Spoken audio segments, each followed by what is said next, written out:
Osman Seedat, and my presentation is about the relevance of postgraduate studies.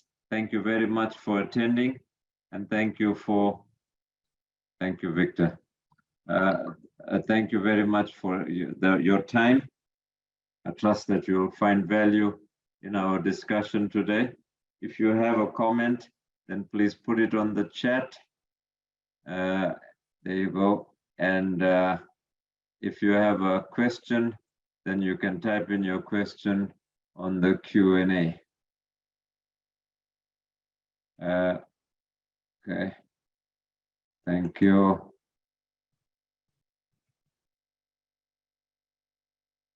All right.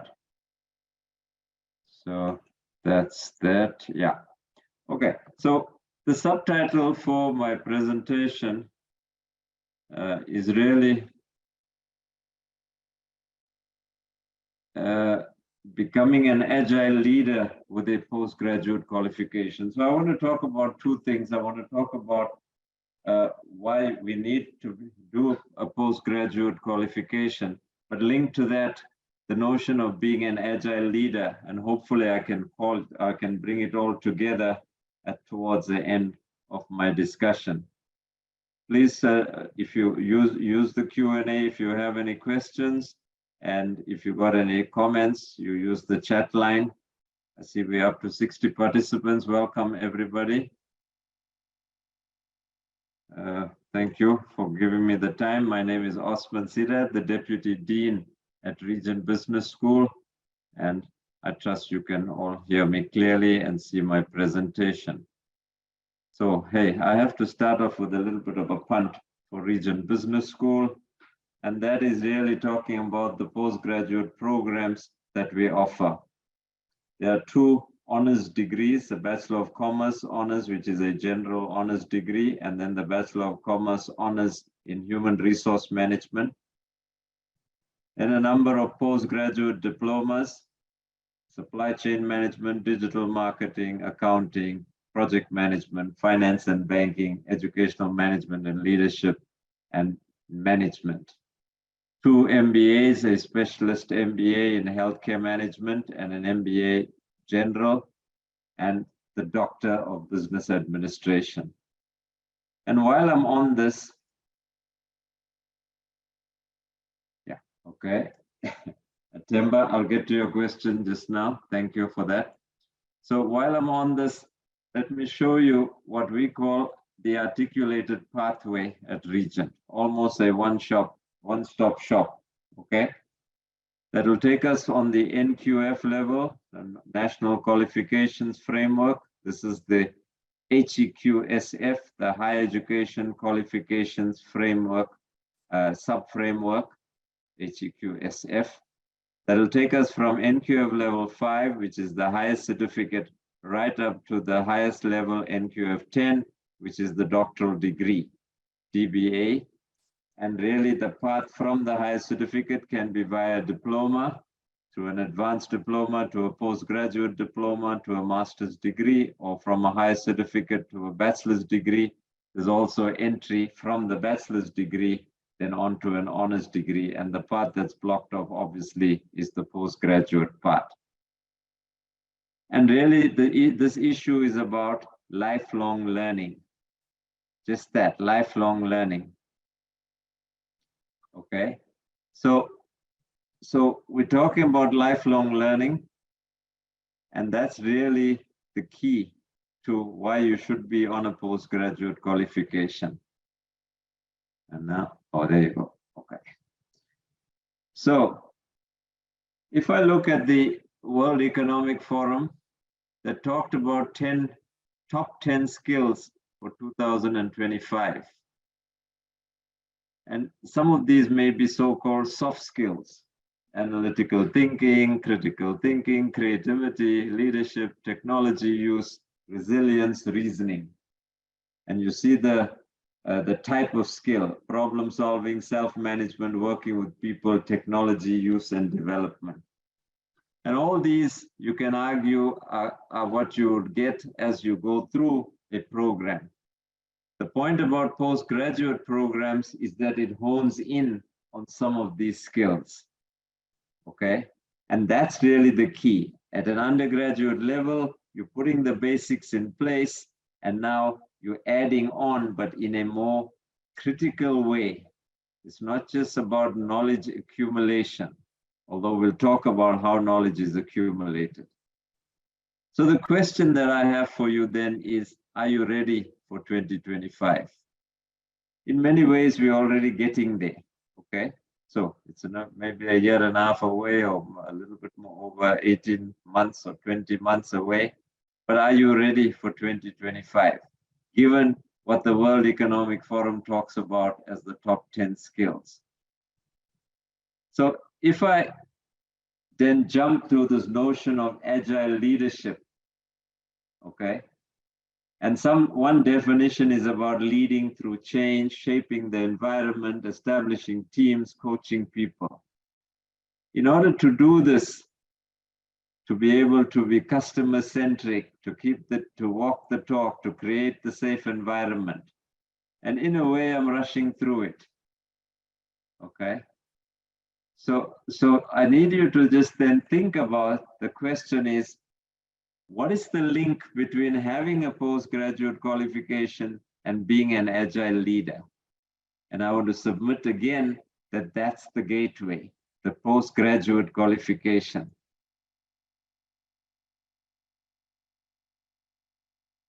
All right, I'll come to your questions, Tiffany, and somebody who calls himself a third-year student. But the question really is, what is the link? And now the technology is me. So the link for me is, again, that these things are developed in more detail through a postgraduate qualification. Not to say it doesn't happen in an undergraduate qualification, but understanding one's behavior, effectively communicating, being comfortable, persuading, promoting, and delegating, and this notion of learning agility. All right. So that then takes us to this notion of, what do I do in a postgraduate course? And that is, again, the decision. Given that the undergraduate sometimes is a general, for example, a BCom general, might do supply chain management or marketing management, but then what follows that? And that's really the key. And I want to submit again that these so-called critical E skills, again, you see the link between these and those critical skills for 2025, again, is something that is developed in more detail and to enable you to add value in a postgraduate course. Just to remind you again, the articulated pathway, and that will take us then to what we call the benefits of lifelong learning. So it's about curious minds, it's about building new skills, opening the mind, increasing wisdom, and increasing self-confidence. And that is really the key. Regent Business School is committed to lifelong learning, all right? The completion of a degree is not the end of a journey, it's really sometimes the start of a journey. As one goes back through that articulated pathway, from a bachelor's degree to a postgraduate qualification, and the different levels of postgraduate qualifications, from an honors degree to a master's degree to a doctoral degree. And it doesn't stop there. Then you talk about postdoctoral work and postdoctoral research. And some people even do a second doctorate. So think about this in terms of lifelong learning. But let me share something with you first. The notion of knowledge and how we seek knowledge. So there's a number of isms when we talk about the nature of knowledge, okay? These isms, yeah, degree is not the end. Thank you for that. Okay, so maybe you've heard some of these isms, maybe you haven't. So we talk about positivism and critical realism, interpretism, and postmodernism. And if we look at each of these, take positivism first. It's how we seek knowledge of the world. It's how we seek knowledge of the world. So what is positivism? It's about how we take an accurate and value-free knowledge of what is around us. And positivism, the intention is to produce general laws that can be used to predict behavior. So this is science and natural thought, how we comprehend the world, okay? And that is objective knowledge. We sit back and we look at the world and we seek an objective knowledge of the world. Remember, we're talking about the nature of knowledge. Critical realism also seeks systematic knowledge of the world, but recognizes the subjective nature that we perceive things, and that is subjective.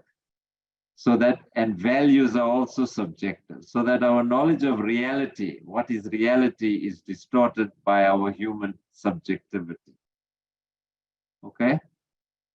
So think about it. So we talk about positivism, critical realism, and then interpretivism, seeking knowledge of the processes by which people in groups and societies make sense of their world. All right, if we say knowledge is about making sense of the world, then in an interpretivist view, reality is something that we socially construct. Our reality and our interpretation of the world is influenced by the way we see the world and our values.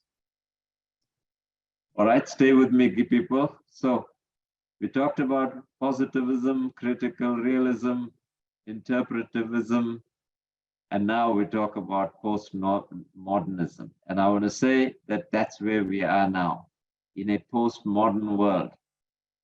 Knowledge is uncertain of the world, which reflects its external reality.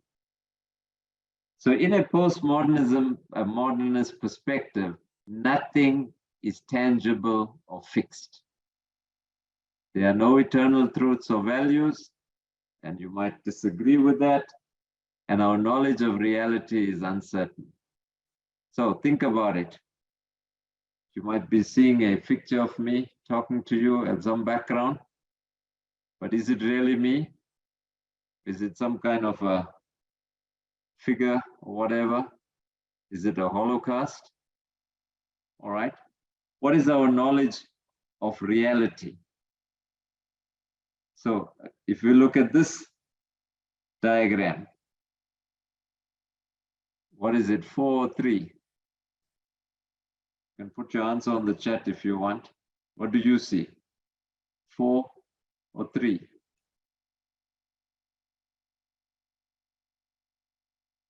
So the same observation from a differing perspective can appear to be contradictory. And the key word here is can appear to be contradictory. Reality is complex. Let's see what you're saying. Oh, okay, there's some economists here that are saying both. All right, guys, just being safe. Ayanda says hi, and Chris says good evening. Yes, some tongue twisters, Ari. I'm having problems with that. The recording, Tiffany, will be available at the end of this. We'll send you the link.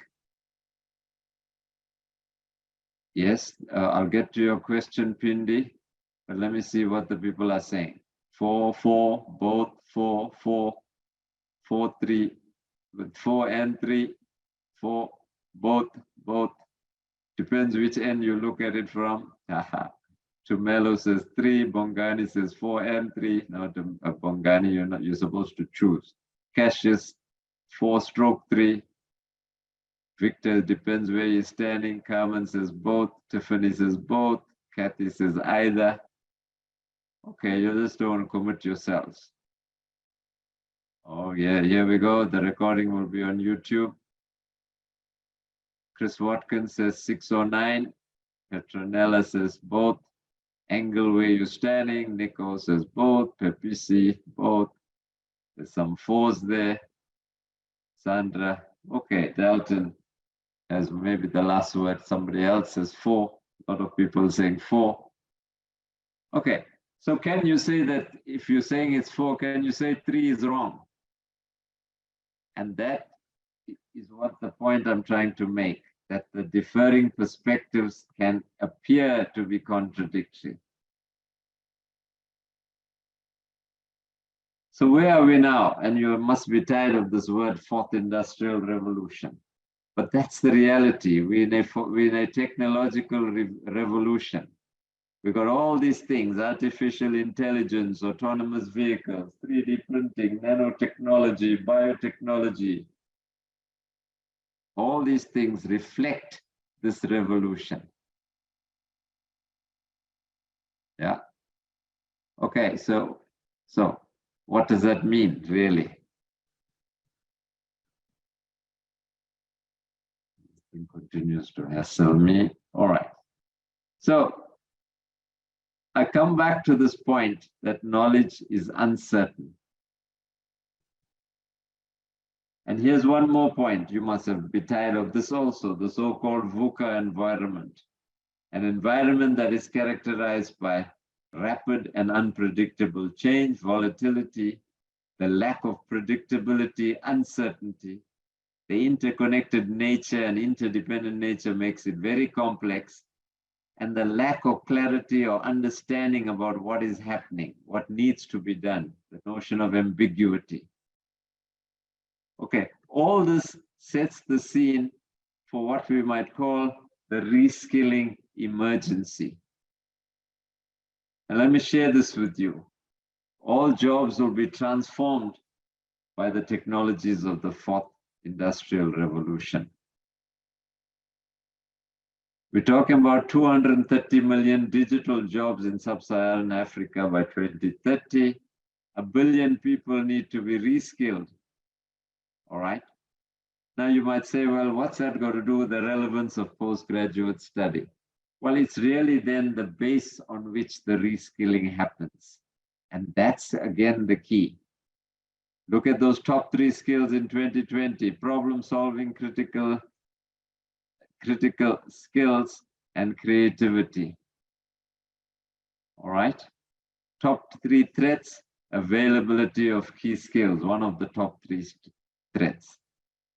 So what can we do? Because digital and human skills are key factors driving growth in the professions of tomorrow. So we want to seek knowledge, we want to perhaps specialize a little bit, but also open the path for us to be reskilled, okay? And that's really where postgraduate studies comes into its own.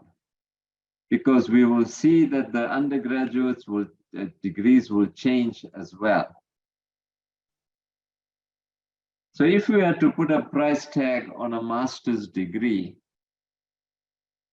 okay, and you scan that, it will be priceless. No price will be there. Because you can't really put a value, a monetary value on a qualification, particularly a postgraduate qualification. So let me show you this. What are the benefits of a master's degree? Specialized knowledge, career development, increased earnings possible, lifelong learning, where have you heard that before, enhanced professional network. And I want to submit again, that's why you need a postgraduate qualification. Unlike this one where you say I'm a PhD, but it's not about passing high school with difficulty. This is on a lighter note. It must mean a doctorate. Okay, and the point is this, that you don't have to choose between employment and further study. In a setup such as Regent Business School offering distance programs, you can do both. You can be employed and continue your studies. It's not a choice. It's not a binary thing. You can, it's not choosing one or the other. All right? Oh my goodness.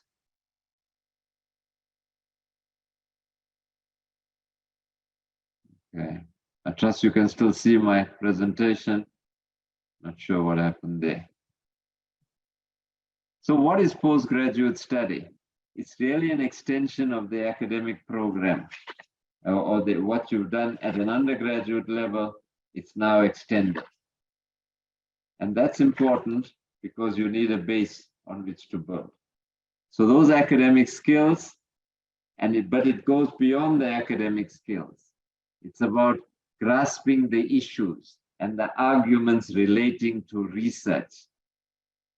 It might not be direct research, but most postgraduate programs are about research, about analyzing theories critically. You might have learned about Maslow's theory as an undergraduate level, and maybe that's not such a good example, but now it's about critical analysis. Dealing with those two things I talked about in VUCA, complexity and ambiguity, and very importantly, reflecting on your learning, okay? Reflecting on your practice in terms of what it is you learn. How do I use my knowledge to solve problems, for example? Not that you don't do it at an undergraduate level, but at this level, it's about reflecting on the value of what you've learned and your skills.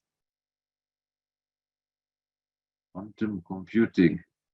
Why are you asking me hard questions, PC? But let me try and answer that just now. So the reasons that we embark on postgraduate study is what I showed you just now.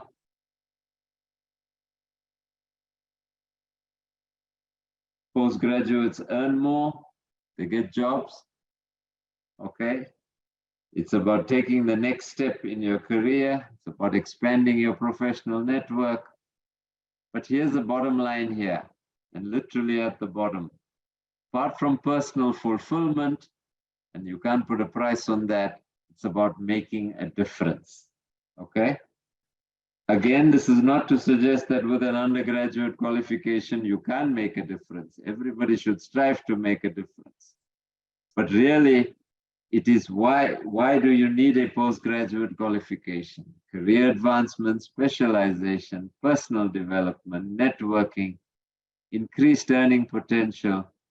But again, bottom line, contribution to society, okay?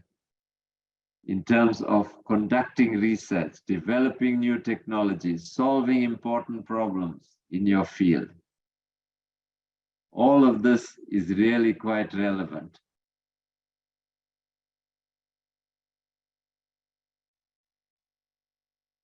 Okay, so hopefully we're getting somewhere. A few more reasons which really says the same thing. Gain knowledge, enhance your skills, demonstrate a strong work ethic, boost your confidence. Okay, there's also much to be said about the fact that as a postgraduate student, you are a more mature learner, okay? As opposed to perhaps when you started your degree or started your first qualification, okay? And it's really about growing your career through education. So more of the same so that you are brainwashed. Sorry, missed one, okay? Yes, pursue a passion. The middle one there, pursue a passion for a particular subject. Study flexibly. That's again an opportunity as a postgraduate. Improving salary prospects. Enhancing employability. Employability is not just about getting a job. It's about how you add value in a job, how you have specific competences that increase your value, enables your specialization, but here again, achieving your potential, broadening your intellectual interest, okay? and moving it to the point to say, how can I use my intellectual knowledge for the betterment of society, for example? Okay, solving problems. So while we're on the subject of salary prospects, the Financial Times in February 2023, and this was reported in the Business Tech website, says MBA graduates are doubling their salaries. Okay, not sure if my picture is appropriate, but hey, you get the feeling. MBA graduates are doubling their salaries. There's a website called mba.co.za or mba.coza that ran a survey, and you can check it out on mba.coza. And this is one of their comparisons, one of their findings. Annual salary at first job post MBA, a minimum of 12,000, an average of 393,000, a maximum of 1.8 million compared to pre-MBA. And that's really the comparison you want to make. Okay, perhaps the average is more relevant. And then the current annual salary. Okay, obviously you'll have to see when the thing was and how, but the point I want to make is that this is not far off, that MBA graduates are doubling their salaries. Now, this is not a pun for the MBA. We're really talking about the fact that it does enhance your salary prospects, a postgraduate qualification. Thank you, Ayanda. Look forward to seeing you in my MBA class.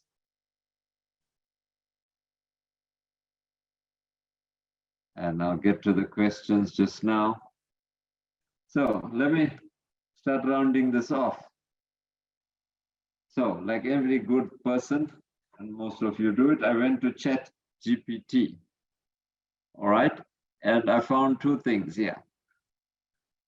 What ChatGPT says, that the US Bureau of Labor Statistics, and you can see I left the labor as how it's spelled in America, L-A-B-O-R, it should be L-A-B-O-U-R, found that individuals with a master's degree earn an average 19% more than with a bachelor's degree. So you'll say, no big deal, 19%, yeah, but it's more. A UK Department of Education found that individuals with a postgraduate degree earned on average 9% more than those with a bachelor's degree. So maybe you don't believe me, but hey, this comes from ChatGPT. Thank you, Tiffany. Okay, we'll get to the questions just now. So, like everything else, I have to give you some caution. Postgraduate study is not necessarily for the faint-hearted. It is hard work, however, it is rewarding. It's almost a passport to a career. And let me show you this. The pros of postgraduate study. We talked about all of them: for career progression, personal development, high earning potential, enhanced knowledge. I'm not sure these are cons, but yes, to be realistic, there is a cost involved. It will make you have a heavier workload and therefore less free time, and might create some stress, although some stress is useful. We call it eustress. So think about it in those terms, and hopefully this is you with your postgraduate qualification. Okay? If it doesn't look like you, you can Photoshop it. So let's look at the questions on the chat. There was a question here: can one study a postgraduate instead of an honors? Yeah, so somebody asked, what is the difference between a postgraduate diploma and an honors program? Okay, so the honors tends to be more academic in its outlook.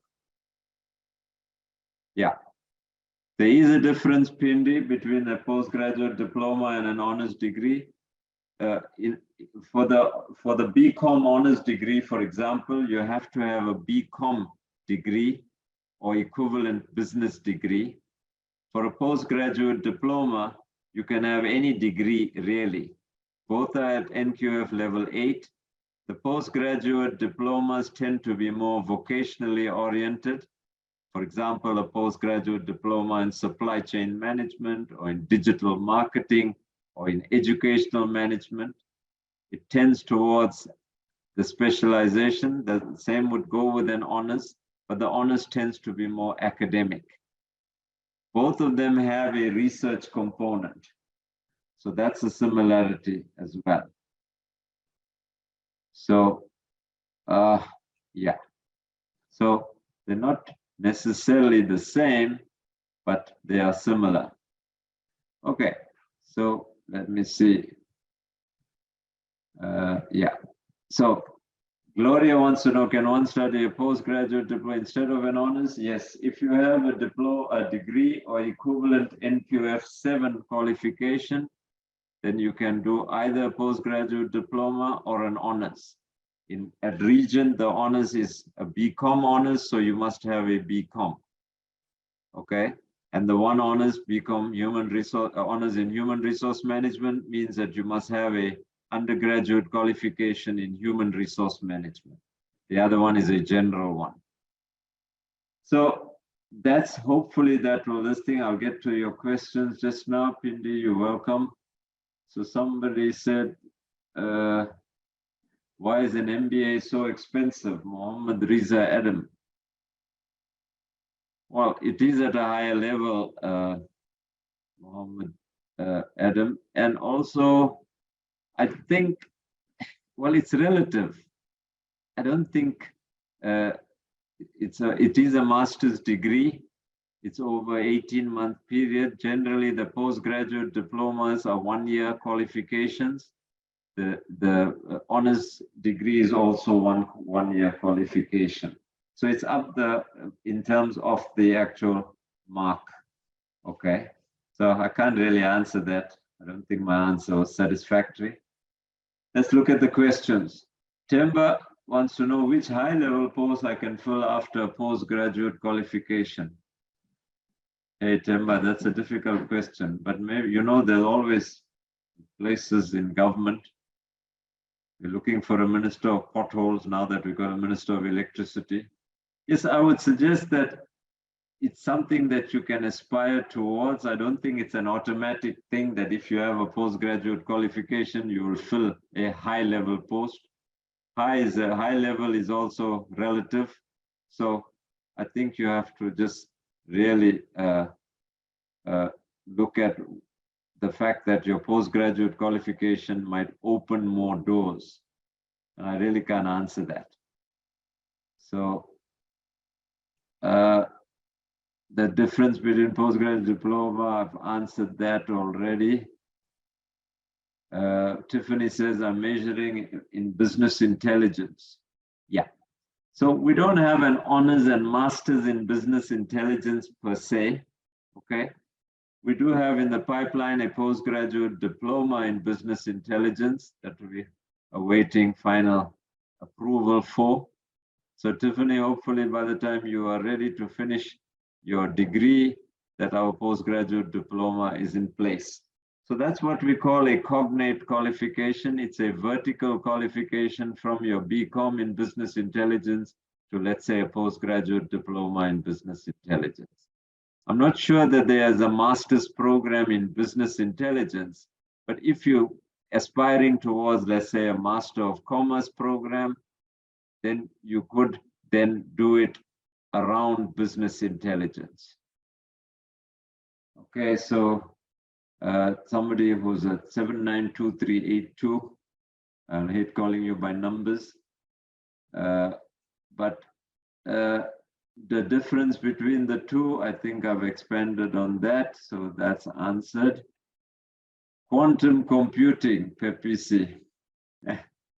I have to be honest, I have no idea what it refers to. I'm guessing that it might be relating to the use of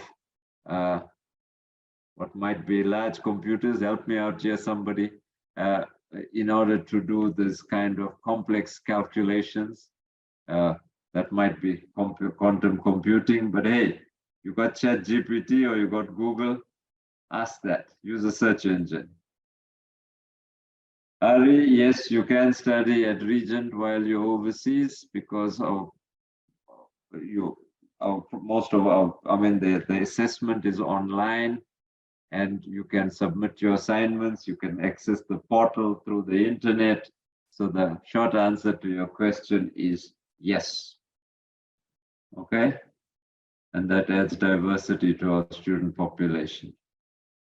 Okay, so the BCom law, Glenn Hale wants to know, or Carolus, sorry, Glenn Hale, Carolus, yeah, wants to know, does it allow to articulate to another institute's LLB program for postgraduate law courses? Yeah, so the first thing is that it may articulate into an LLB program, but it will depend on that institute offering the LLB in terms of, well, firstly, it does articulate, okay? Whether you get credits from your BCom law, that will depend on the institution that's offering the LLB. If an institution is offering postgraduate diplomas in law or law courses, then yes, your BCom law is a means of entry into that. Again, whether you get credits from your BCom law will depend on that institution, also depend on the level at which those law courses are. If it's at NQF 8, your BCom law exits at NQF 7, so there won't be really recognition of prior learning in terms of credit transfer. Right. Remember also that the purpose of the BCom law is very different from the purpose of the LLB. One does a BCom law for not to become necessarily a lawyer. If you want to be a professional legal person, then you need to do an LLB. Okay, but you could be a company secretary, you could be a legal advisor. There's all kinds of things that you could do as a BCom law, but not necessarily as an attorney, so to speak. All right. Glenn Hale, I hope I answered that correctly, well, appropriately. Yes. Yes. Well, you see that the notion of international recognition is not just for the DBA, M. Kalyan, hopefully that's all right. It's really about the fact that all Regent's programs are accredited. Regent is an accredited institution. All right. So if then one goes, let's say you're doing a master MBA in healthcare management, if in fact you attend, you complete that, and yesterday you go to the UK or wherever, all right, what would it would be like people coming to South Africa with so-called foreign qualifications. SAQA, the South African Qualifications Authority, equates it to a South African qualification. So the equivalent of SAQA in the UK or in the US or in Australia, wherever you go to, will then ask this question. Is this an accredited qualification? Is this institution a recognized and accredited institution in terms of the South African legal framework and the South African regulations? And then they will equate it to an equivalent qualification. I have no doubt that your DBA will be recognized anyway. All right. So I'm looking forward to calling you Dr. Kalyan. Master on data analytics, Tiffany? No, I'm not. I don't think there's a specific master's in data analytics. I think it can be a focus area or an area for your thesis or your dissertation, but that's what it would be. Okay, I don't know what happened to that. And then Stephen, are you looking to set up a program in artificial intelligence? we are actually, it's not so much going to be in, initially it will be in artificial intelligence management, because that's what we are. We are a business school. Okay. So it's not a it's not a qualification in artificial intelligence per se, but in the management of artificial intelligence. Initially, it will be a higher certificate, and then we will build on to that as we go along. But that would probably take another 12 months before it's actually comes on stream, so to speak.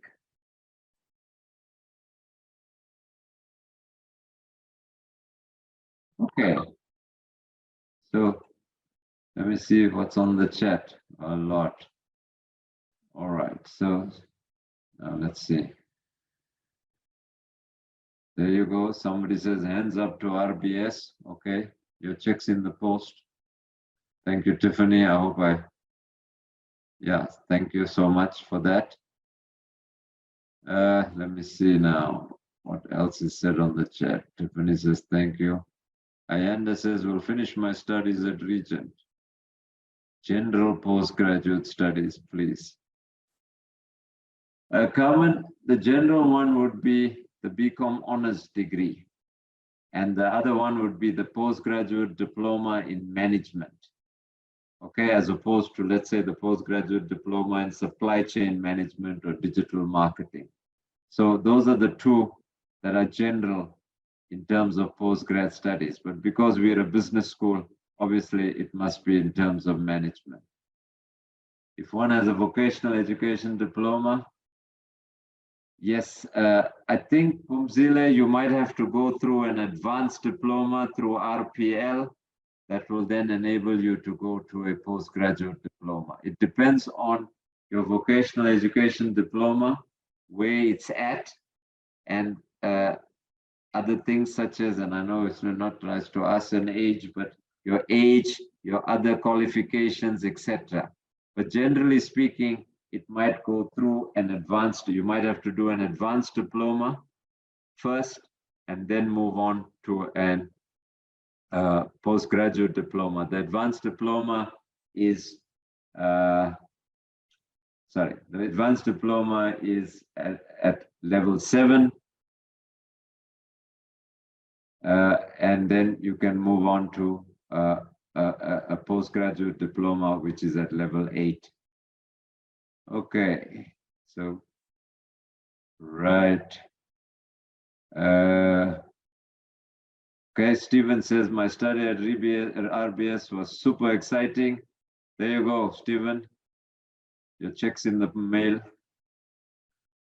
Okay, somebody talks about accounting and risk management. Yeah, we don't have a postgraduate qualification in risk management. Perhaps that's an area we should be looking at. Stephen, yeah, that's the other thing about it, that is flexible learning. If you feel you're not ready for a master's degree, then yes, you finished an honors and then you can take some time out, so to speak. No, Victor, MBA in healthcare management is not public health, although there might be public health elements there. It's a master's degree in business administration in healthcare management. Okay, Petronella, NQF 8 and 9 refer to the NQF levels. Different qualifications sit at different levels. So there is a framework that starts from 1 to 10, and from 5 upwards, that's higher education.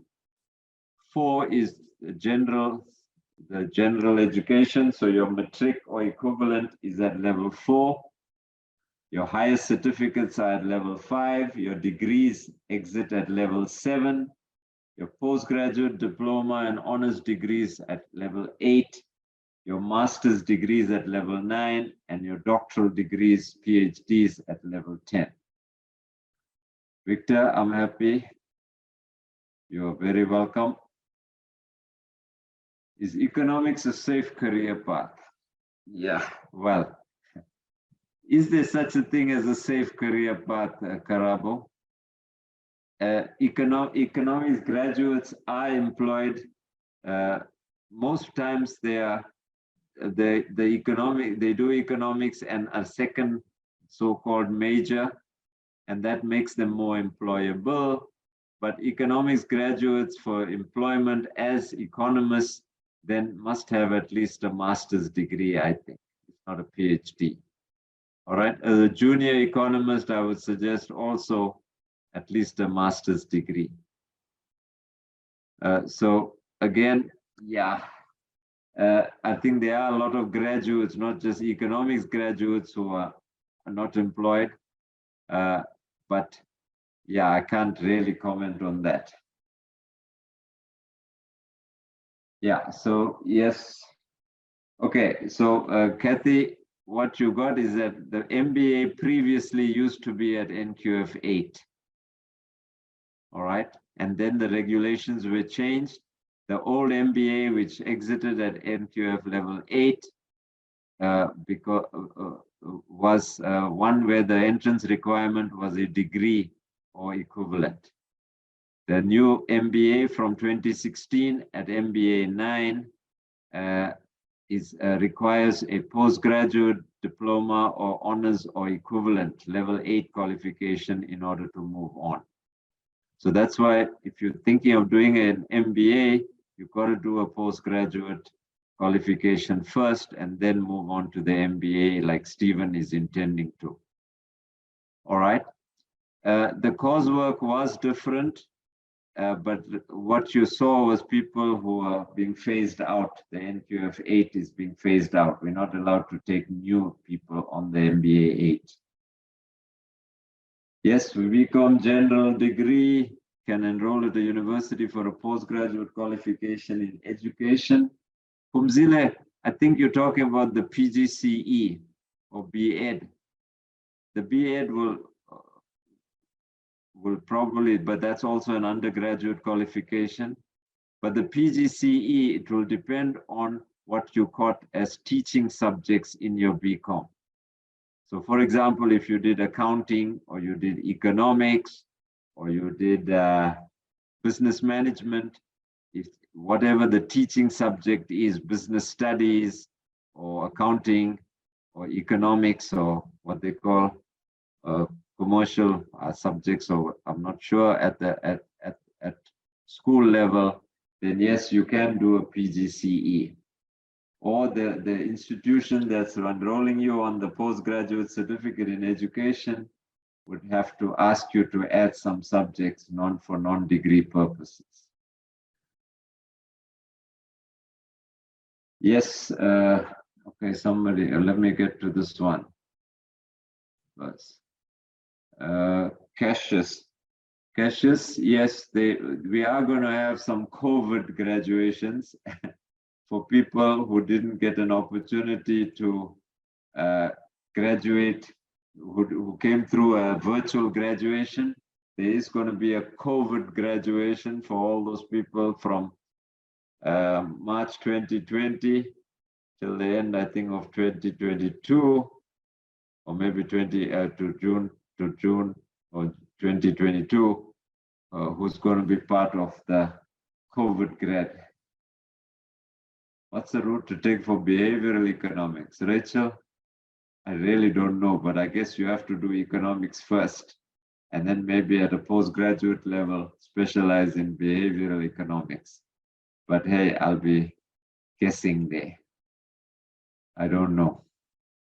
Yeah, so yes, you will get an invitation to formally graduate because you didn't get it through COVID. Next graduation ceremony, Stephen, I'm not sure. I think it's in June this year. But the one will be the normal graduation and the other will be the COVID graduation. Okay? There will be communication. Somebody says, sadly, now I missed the sadly. Sadly, I obtained during COVID period, now registered for MBA.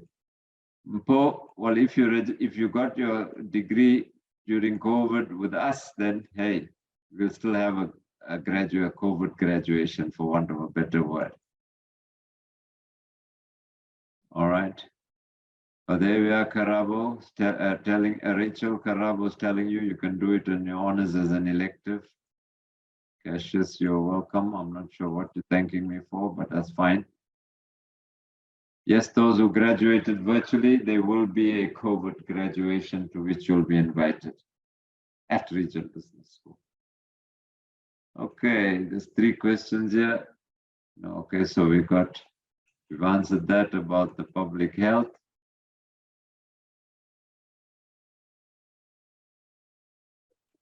Okay, JT Marusi asks a question that says, if you're studying BCom, what's the best path to achieving MBA, honors or postgrad before you do the MBA?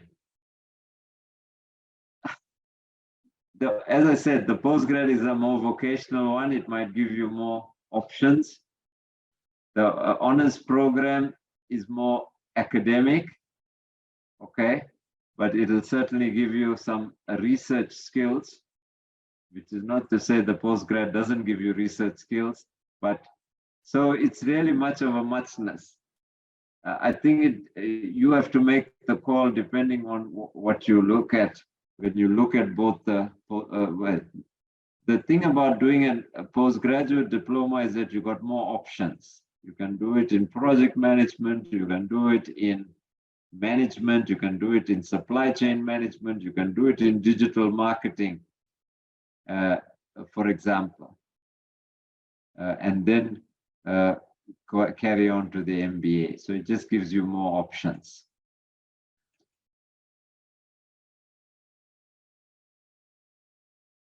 There you go. Anonymous attendee who's too modest, but says, I have majored in economics, and hey, I can provide input into planning and scoping the landscape, etc. And that's really what economics trains one to do, to think about the environment in which we live and to apply what might be economics principles. But at a postgraduate level, it's also to question some of those economic principles.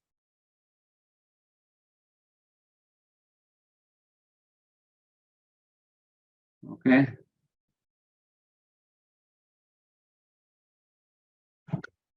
No, Victor, I'm not sure about your answer, but I suspect you will, the region, it will be yours. Okay.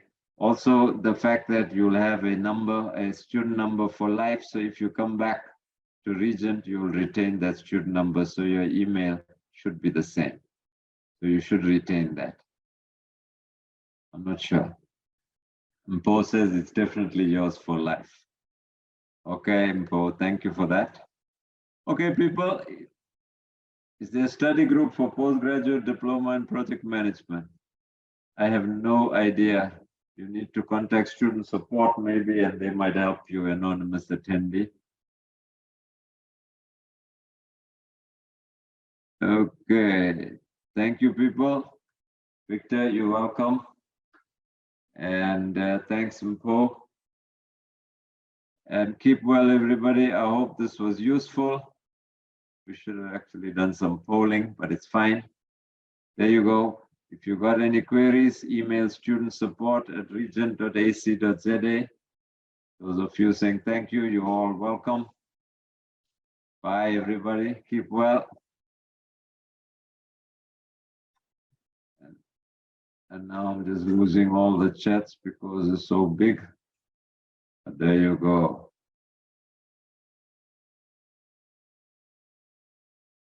Yeah. JT Morosi. Yeah. My favorite student support advisor is Kerry in student support. If you're ever stuck, ask for Kerry. All right, you're all welcome. Thank you for your feedback. And I trust you enjoyed it. Keep well, and we look forward to chatting in the future. Bye, everybody. Thank you to Mr. Valley for your assistance. One last thing on the chat. Thank you. Okay. We're done. Thank you. Let me stop sharing and say full screen. Right. Oh, participation dwindling. Keep well, everybody. Bye.